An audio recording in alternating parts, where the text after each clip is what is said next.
টানা 4 মাসের লড়াই শেষ। মেদিনীপুর মেডিকেল স্যালাইন কাণ্ডে ফের মৃত্যু এক প্রসূতির। কলকাতার এসএসকেএম হাসপাতালে ভর্তি ছিলেন ওই প্রসূতি। একটানা ডায়ালিসিসের জেরে ক্রমশ শারীরিক অবস্থার অবনতি হচ্ছিল তার। সে কারণে ওই প্রসূতির মৃত্যু হয়েছে বলে দাবি চিকিৎসকদের।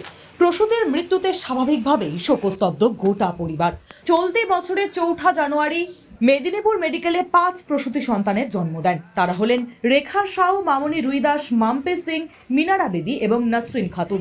নাসরিনী ছিলেন সর্বকনিষ্ঠ। অভিযোগ, মেয়াদোত্তীর্ণ রিঙ্গার্স ল্যাকটিক স্যালাইনে অসুস্থ হয়ে পড়েন তারা। সন্তান জন্ম দেওয়ার পরপরই মৃত্যু হয় মামনির। বাকি 4 জনের অবস্থা ক্রমশ আশঙ্কাজনক হয়ে ওঠে। একমাত্র রেখা ওই হাসপাতাল থেকে সুস্থ হয়ে ওঠেন। বাকি মাম্পি, মিনারা এবং নাসরিনকে কলকাতার এসএসকেএম হাসপাতালে নিয়ে আসা হয়। টানা চিকিৎসায় মাম্পি, মিনারা সুস্থ হয়ে বাড়ি ফেরেন। তবে একটানা প্রায় 4 মাস হাসপাতালেই ছিলেন নাসরিন। হাসপাতাল সূত্রে খবর, ধীরে ধীরে নাকি সুস্থতার পথে এগোচ্ছিলেন নাসরিন। আইসিইউ থেকে জেনারেল বেডেও দেওয়া হয়েছিল তাকে। তবে 9 মে থেকে শারীরিক অবস্থার অবনতি হয়। রবিবার রাতে মৃত্যু হয় তার। চিকিৎসকদের দাবি, একটানা ডায়ালিসিসের ধাক্কা সহ্য করতে পারেননি নাসরিন, সেই কারণে মৃত্যু হয়েছে তার। এক রত্তি সন্তানকে ছুঁয়ে দেখার স্বপ্ন ছিল নাসরিনের। সেই স্বপ্ন পূরণের আগেই সব শেষ। নাসরিনের মৃত্যুতে শোকস্তব্ধ পরিবারের লোকজন। Bureau report, sky news Bangla.